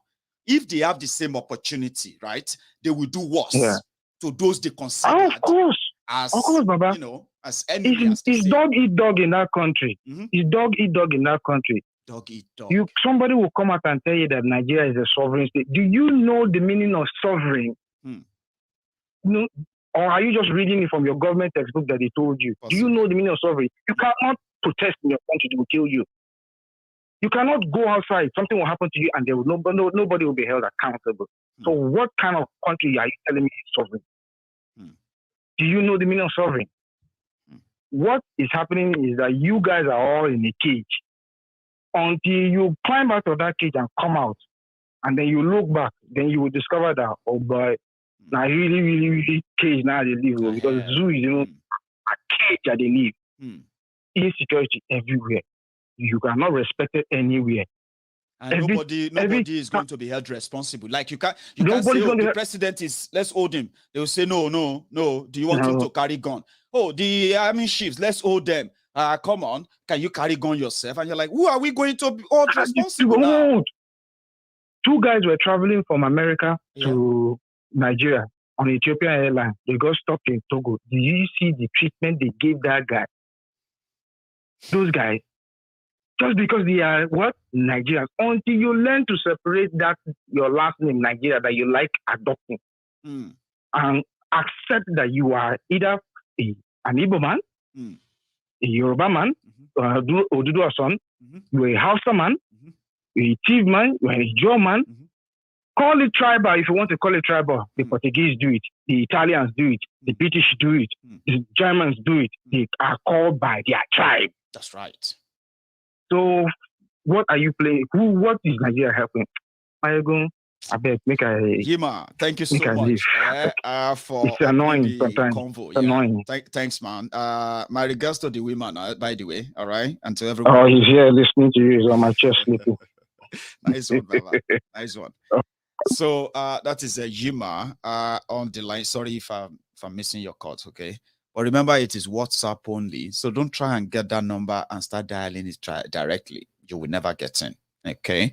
So yes, Yima opened the floor. So as I was saying, we're not supposed to really be concerned about Aisha's pregnancy. Sahara reporter said it is something like a cancer. That's why I said I don't really wish anything, what have you, happened to her. But come on. Somebody who is feeding fat on public resources, public money, right? If you are going to pray for such person, even if not pregnancy, tell us. If you know be pregnancy, if not something else, tell us. But in Nigeria, they will hide it. And they will start looking for solutions everywhere. If something now happen, they will say everybody should start praying. If you don't pray, they will say, How can you be this heartless? Whatever, anything you feel like, why do you feel like you should, like you should feel sympathy, you should feel sorry for them? Hello. Hello, Maiyegun. Hello, sir. Very long time. I've been trying to call you. Your line is busy. Yeah, he's always busy. I know, my brother. I'm glad to see you make up tonight. You're not too busy tonight. Oh, Jan. Your name again, sorry. I'm always listening. I never miss Maiyegun for once. I always call Maiyegun. Thank you. Day and night. Even though I'm not on the if I sit down in the office, people will be asking me, what are you listening to? I say, you don't understand. You don't understand. Just sit down there. You don't understand. You see, this guy is telling the truth. You can come and tell me. It's okay, no problem. Anyway, let me just quickly give my own contribution today because I haven't called you for. I've been trying, but I didn't get it. I'm happy with it. You see, I'm always say something, Maiyegun. Me, I always be optimistic with anything I'm doing. I don't deceive myself. And I always tell people who are around me, if you lie, deceive yourself. If you lie, if you don't, it is your choice. It is your life. It's either you accept the truth or you accept the lie. That's the two things that you have to do. So, you have to pick one. It is your choice. Your destiny is in your hands. It's either you fight or you just let the oppressor to kill you. Two things, no matter. Game town politicians they are playing together. It's either they accept you to kill you. You can see the way they are doing their thing. It's either they kill you or they arrest you. You can't challenge them. Don't challenge us. That's right. You understand me? It is. Is it about Ojo? Nigeria will settle. Nigeria will never settle if Obasanjo stay alive. I also some people said that Buhari is the last hold us of those who took over Nigeria in 1966. That is the last one to attempt to want to be president. That if Nigeria can see the end of him, go on. They have done the worst. Buhari, Obasanjo, they have done their worst. And that is the reason why you can see that they are saying, you can see what Obasanjo said that, you don't need to expect anything from Buhari. He has done his best. He has done all this. You see what they are saying? They are telling us that I don't expect anything from them. They know each other very well. They know each other. So we are the ones just need to sit down and say, what are they? What is going on? You understand me? But they know what they have done before. Especially the young people who are still hoping on the likes of Tinubu and all these other face, Tinubu, if I tell you that Tinubu can never be a president in Nigeria, it's not that I'm swearing. It's not that I hate Tinubu. He can't be a president. They know what Tinubu can do. He's a betrayer himself. Some people said that Buhari would never be president. And here we are. I remember so well. Let me tell you, you know why? Do you know why? Let me tell you, do you know why Buhari became a president today? Tell me. It's because of the failure of Jonathan. Anybody they put to Jonathan must win. Anybody. Maiyegun, if I put you to that time that, okay, you don't even, nobody know Maiyegun, come and vote with Jonathan. Everybody will vote you in. We don't have that time, nobody have a choice. We don't have a choice in Nigeria.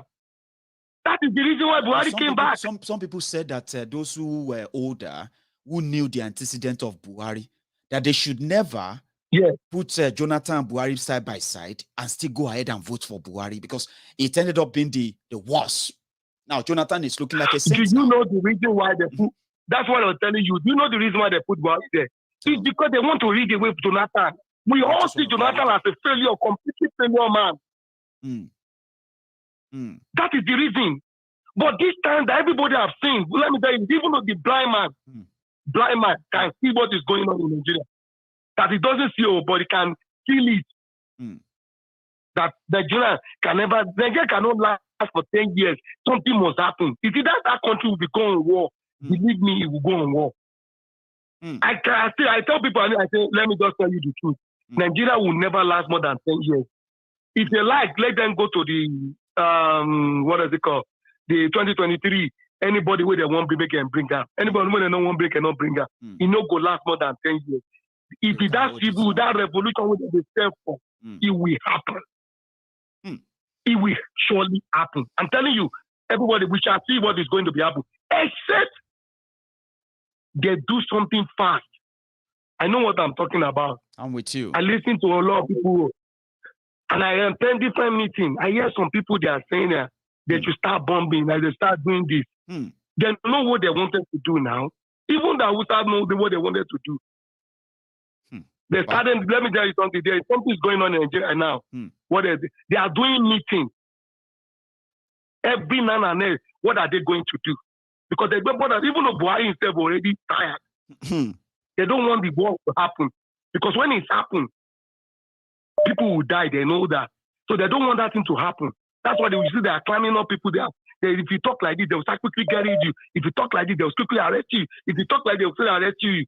So that they know it happened. They don't know when it's going to happen. So Nigeria will never last for it. Last, let me tell you, 10 years. I just give them, so that's my own prediction. 10 years, you will see that what will happen in Nigeria, it will never happen in the whole world. And it will be a terrible thing. And I keep telling people a lot. But I pray it should not happen unless they do something. Unless they do something. God bless you. Thank you so much. Let me take another call. So I have here another person on the line as well. Hello. Hello. Hello, sir. Oh yeah, Maiyegun, how are you doing there? I am very well. How are you? This is your fan. Once again. God bless you. Hearing from you again, sir. So you're live again as well, by the way. So fire. Yeah, I just have some contribution. Please. What you need to work on really is the mobilization of the grassroots. I mean the young ones. I'm with you. The future of the young Nigerians are destroyed. I remember those days when I happened to be among people from 1960 to 70. You understand? So we are an adult now. So they have destroyed the future of Nigerians. So you are the independence children who sang that anthem then with so much hope and expectation that, oh man, independence Nigeria, we're going to be a great country. You're right. You're right. You see, until we all realize that a poor person can rule that country. Let me digress a little bit to America. One of the greatest leaders ever in America, Obama, to be precise. This gentleman bought his house after 8 years of ruling in the United States. Obama, they have money. It was people that contributed money for him to become a president. That is right. So until we realize, because Atiku is there to loot Nigeria again. See what he did under Obasanjo? Tinubu is warming up to loot Nigeria. See what he did to Lagos State. Who among them is a saint? They are all fraud. See Obasanjo was clamoring for third term. What has he ever done to benefit Nigerians? Most of the wrongdoings of the Northerners, he was there, he would have written all those wrongdoings before he left office. All what he was busy doing was how to become or to become third term president or life president. You know, they have forgotten, see what Mobutu Sese did to his country. These guys stole his country money, he stashed them away, he began to be loaning the same money he stole away to the country on interest. Where is he today? Gone. Forgotten, almost not forgotten. Atiku is warming up. He's trying to sell Nigeria. Tinubu is warming up to sell Nigeria. Who among them? So until we realize, the young ones, until we realize that a poor person can rule that country, that we can tell the story. Anybody above 55 years cannot rule that country again until we realize that. If we don't do it, honestly, and the last caller has really spoken. his own projection is 10 years for Nigeria. It's not going to be up to that. I mean, if things continue like this, don't let us lie to ourselves. Yeah. If things continue we like should be this, thanking. You're right. We should be thanking God for Buhari. You know the reason why I say so? Please elaborate. Yeah, he has really opened everybody's eyes. He did. So he has brought the awareness. If he didn't come, we wouldn't have been clamoring for what we are clamoring for. That's right. If he didn't come, we wouldn't have seen what we have seen. So that is the reason why we should be thanking God for him. The record will judge him. It will. Posterity will judge him. The posterity will certainly judge him. So honestly, I'm one of your fans. You are doing a great job. Thank you. Hearing you on daily basis is like taking my pills. Oh, bless you understand? Thank you so much. Yes, I'm so happy to hear that. And for all the time all of you also spend with me, I've been having issue with the time difference, right? Since October. Let me tell you a funny story. Tell me, please. Each time I'm at work, I used to listen to you. So there was these days I was so much engrossed, I couldn't listen to you. So when I got home, I rushed to go and hear your program. Wow. Then it was aftermath. So on the process, my wife was struggling. I said, please let me listen to this guy. On the process, she was listening to me. She said, what? Who is this person? This guy is a real storyteller. Since then, she's one of your listeners. I'm grateful. Thank you so much. Yeah. Thank you. Yeah. And say me well to her, by the way, if she ever have to see this. All right. Okay. Thank you so much. For you. Thanks so much. God bless you. I love that. And I have another caller on the line, which, hello. Hello. Good evening. Hi. Good evening. This is Paul Zarige calling from Sea, United Kingdom. Okay. So should I call you Paul, or you prefer Paul or Sagi altogether? Just call me Paul. Some people, thank you very much. Some people are like cool with that. They will be like, call me my full name, but while others will be like, no, come on, just call me my first name, Paul. Please. Nah, just call me my first name. I'm good. Class, you're live, please. Go on. Yeah, thank you. I've been listening and obviously looking at the commentaries on the comments box with this evening's event. First of all, thank you very much for obviously, bringing this enlightenment to all Nigeria in diaspora and those obviously within the country as well. It is great stuff that you're doing. Thanks, Paul. What I wanted to say was this, you brought out a very pertinent point here. And maybe I may sound controversial, but the truth is the corruption in the face of our disunity is actually what, is mind-boggling. So our disunity, it is playing into the hands of the corrupt guys in Nigeria, and they are making serious money out of it. I would not be surprised if this disunity is even being manufactured. I mean, the insensitization of, Nigerians that, you don't even know what we are doing anymore. I'll tell you, Paul, you probably knew this as well, right? I'll tell you something. The Trinity hand you mentioned there is true, is real. I have seen people who stood up for people and they earned people's trust.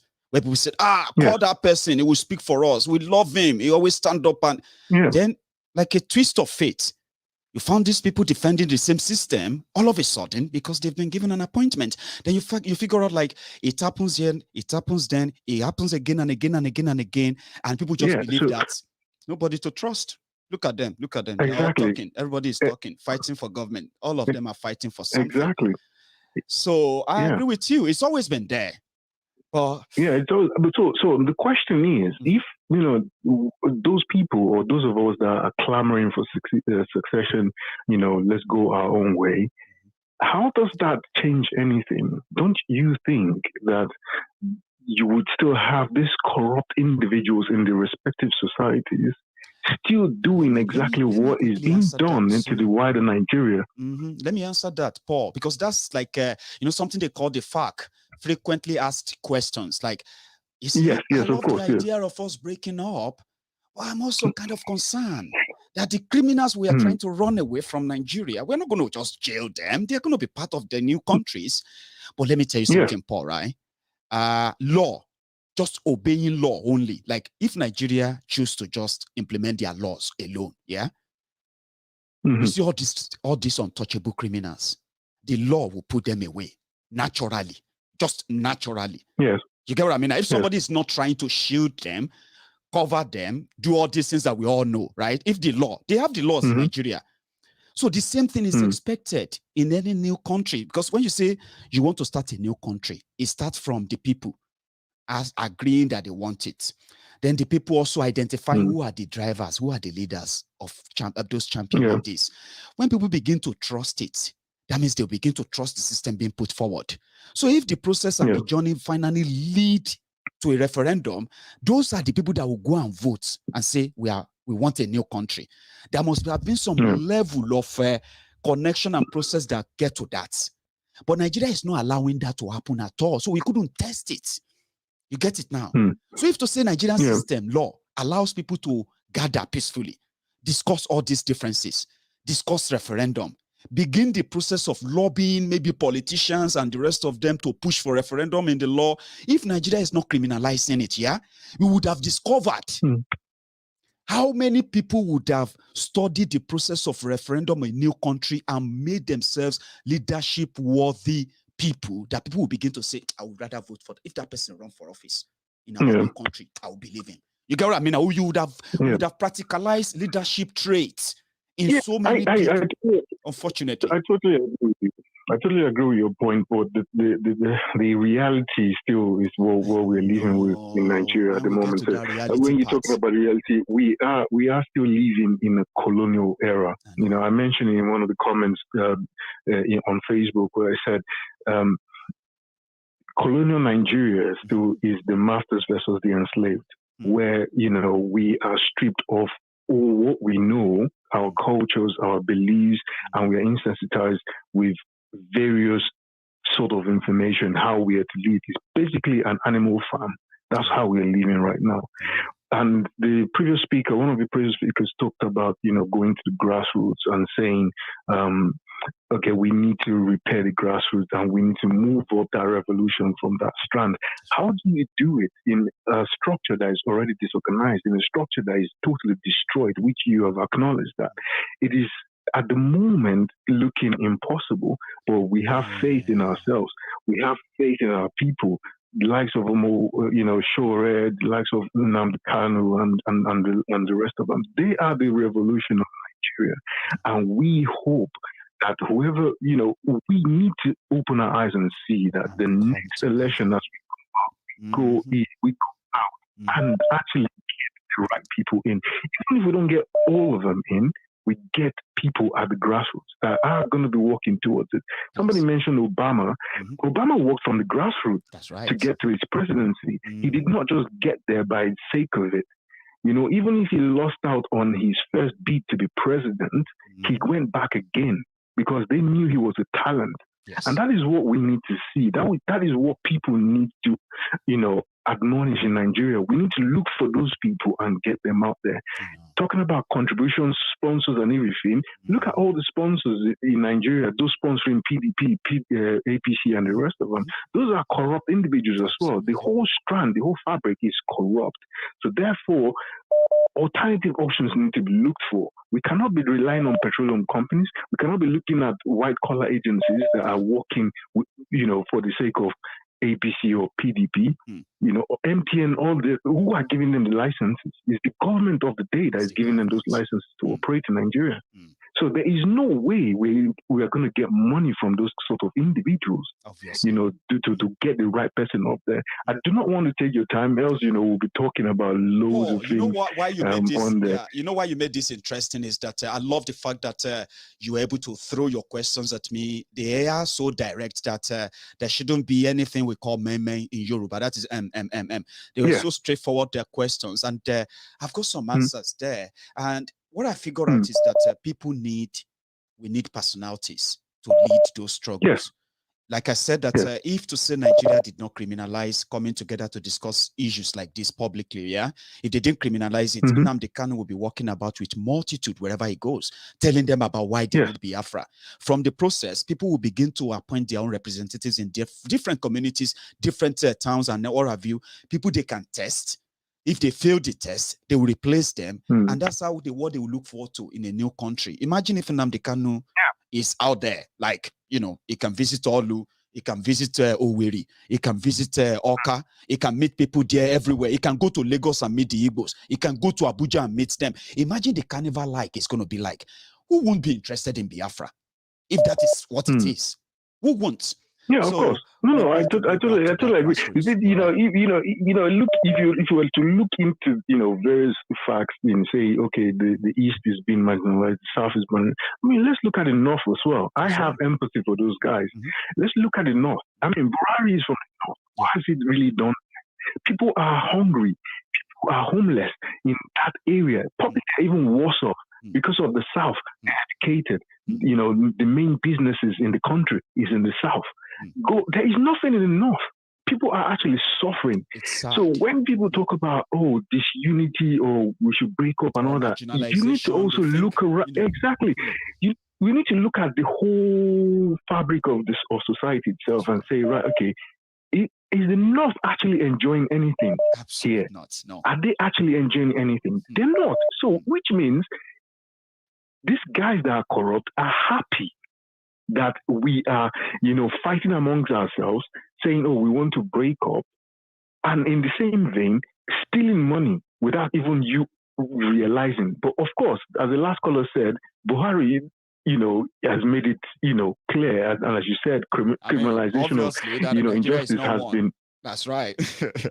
Thank you so much. It's now in the open. Thank you. I don't want to take your time. Thank you very much for this opportunity. God bless you. You have a good one. Okay, let me take one more call. That's a Paul. Hello. Hello, Maiyegun. Good evening. Good evening to you, Baba. How are you? I'm very well. My name is Kula Falayo. Been a while. My brother. It's been a long time. Where are you now? Are you off grid or on grid? Baba, I'm both on and off. Okay, Baba, you are live, by the way. So if you are calling us from Lagos, it would be great to ask you about Lagos today. That's what I'm asking. If you are on grid or off grid. I'm back in Lagos now. You are back in Lagos. Great. Good one. Now you are live, Baba. You meet us on this tonight, and I'm lucky to have you. So please fire. Okay, Maiyegun, you see, I credit you, my brother. This thing that you consistently creating awareness and enlightenment around social political issues in Nigeria. You need the highest form of motivation to sustain this conversation, and how you do it every day. Man, it is a lot of. Don't forget K, right? I mean, a week ago, I took a break from work. It seems that I've got a lot of time on my hands now, and it's all pleasure, by the way. So fire. You see, Baba Adeboye said something recently that nobody is sure of 2023. And I love that passion. I want to stay on that passion because as it is, as it is in Nigeria today, just like you said earlier, people said Buhari will not be president based on his antecedents and how he managed Nigeria in the past and his personality and his intolerant approach to ethnic situation. The same way we are talking about Tinubu is positioned to take over from Buhari. He's strategic, and this for anything that would come across like a stumbling block or that would not allow them achieve their intention. And I pray that Buhari sustain the tempo, or better to even increase the tempo, because for Nigeria to get to that point whereby a divided Nigeria will be achieved and all this stupid narrative of 40 people killed up north, insecurity and all that, comes complete out. Buhari needs to sustain so that we can all come together in that unity of pain, Pastor Tunde Bakari sometimes he said something. You know, he said until the pain becomes unbearable, like a woman that is pregnant and wants to give birth. That's in labor. Yeah, as in labor, the Nigerians will not react. And you know, one thing, okay, sorry to cut you, right? You know one thing, they said the pain of labor, is second. The other pain that is bigger than the pain of labor is to be born alive. Right, is for people to set somebody alive, like born the person alive. The next one is giving birth to a child. Is the most painful thing ever. So you mean when Nigeria get to that stage, they will react?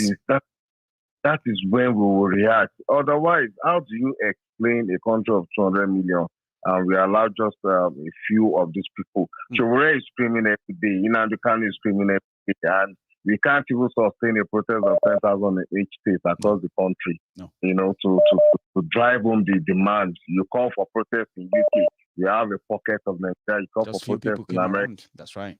Just the pocket of people come around. But look at what we've had in countries like Thailand. Look at the Arab Spring. Look at how the people reacted. Other COVID-19 narrative. I'm based in Europe. I see the way people are even protesting that you can't tell us that we can't go out and all that. But here in Nigeria, you know, the pain is increasing every day. They are killing, they are burning, they are messing people up, and everybody stays on. You know, one thing that people are saying is that for those who feel like in reality, there's little or next to nothing that people can do, except if the military take over, a revolution happens, which they feel like is impossible, it's never going to happen.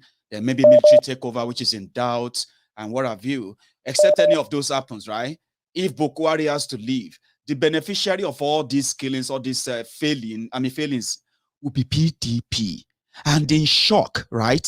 Some people are now being reminded that, you see those you are seeing in APC today, all it takes is for the person that win the next one or they declare winner to be PDP, and they will all be PDP right away.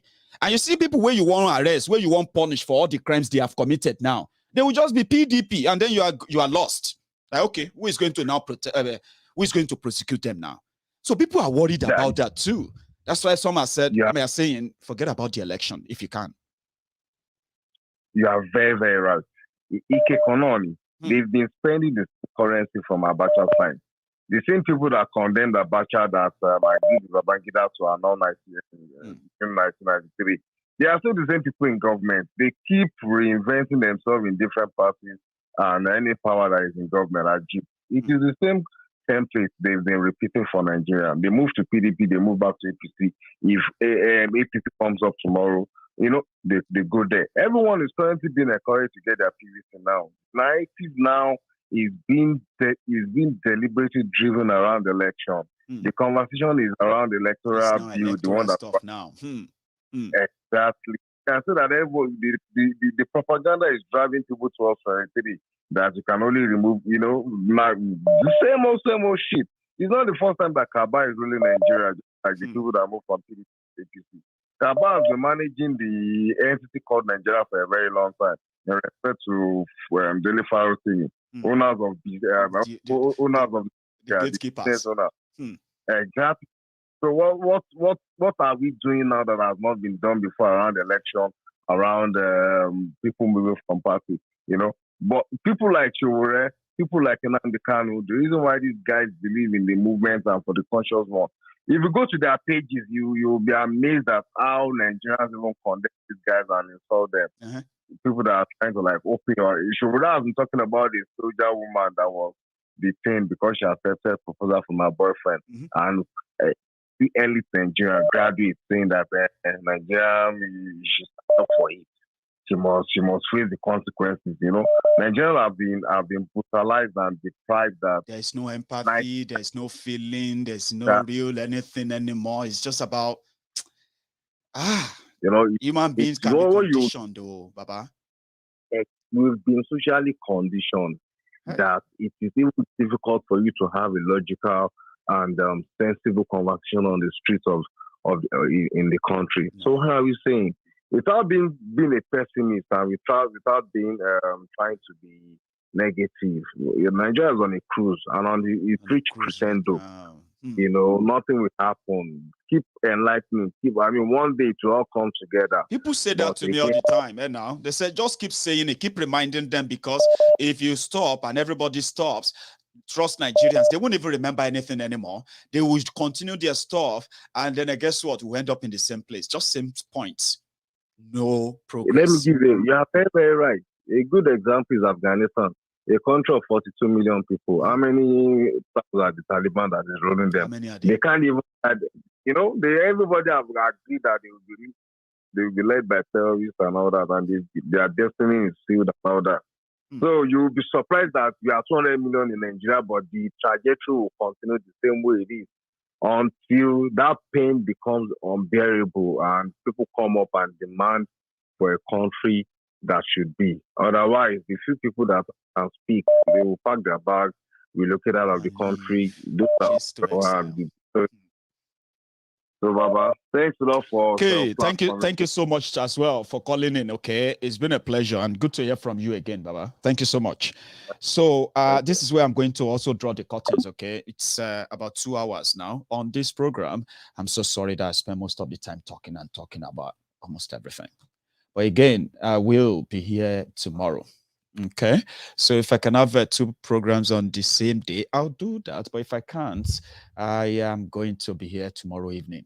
So to everyone watching this video from tomorrow, right, which is going to be the 22nd of December, from tomorrow, our live broadcast is going to start from 8 p.m., okay? And when I say 8 p.m., that's 8 p.m. in the UK time, 9 p.m. Nigerian time. So you can always set your notification for that. It is not going to be 9 p.m. and 10 p.m. anymore. All right. So from now, it's going to be 8 p.m. So you can set your time for that. Then when we get to March or April, whenever our time changes again, right, it will stay at 8 p.m. It will be 8 p.m., 8 p.m., 8 p.m. So we're going to change that time from now on. I just thought I should share that with you. To my friends on YouTube, if you are still there, like that video before you go, because I'm going to see you some other time. My friends on Facebook, some of you are always there on Facebook, but for some reason, you just love it to be on Facebook. Go onto my YouTube channel, subscribe, like the video, and set your notification as well. And when I come next time, it will be me and you. Until then, good night. Stay safe.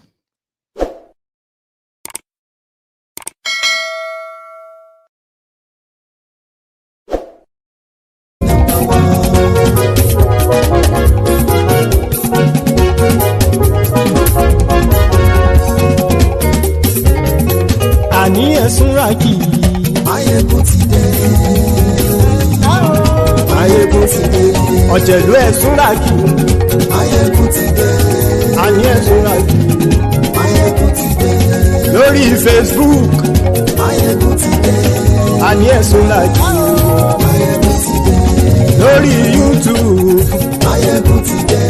Àníyàn súnra kì í. Maiyegun ti dé. Bọ́ bàbá gbé wúrẹ́. Àní ẹ̀sùn ra jù. Ijó ìgbádùn yẹ. Àní ẹ̀sùn ra jù. Pẹ̀sìdó bá rúfin o. Àní ẹ̀sùn ra jù. Kí gómìnà kówó jẹ. Àní ẹ̀sùn ra jù. Ọlọ́pàá tí ń gba rìbá. Àní ẹ̀sùn ra jù. Aṣòfin tí ń rúfin o. Àní ẹ̀sùn ra jù. Òpùrọ́ olóṣèlú. Àní ẹ̀sùn ra jù. Ọ̀jẹ̀lú ẹ̀sùn ra kì. Àní ẹ̀sùn ra kì.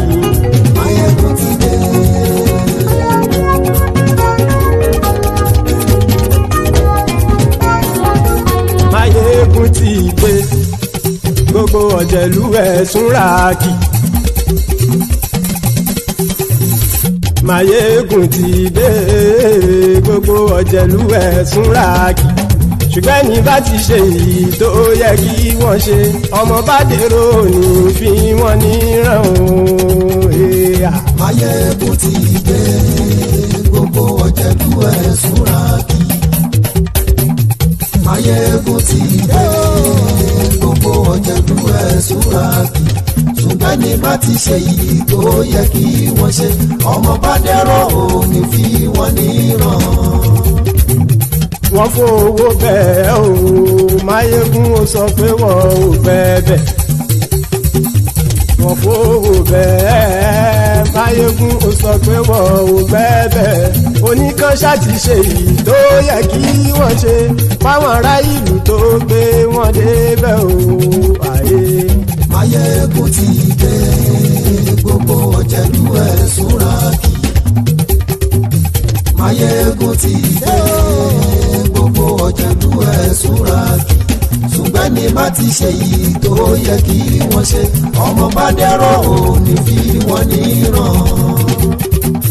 kì máa yí ṣe eré ọ̀rọ̀ yìí kì í ṣe ẹ̀fẹ̀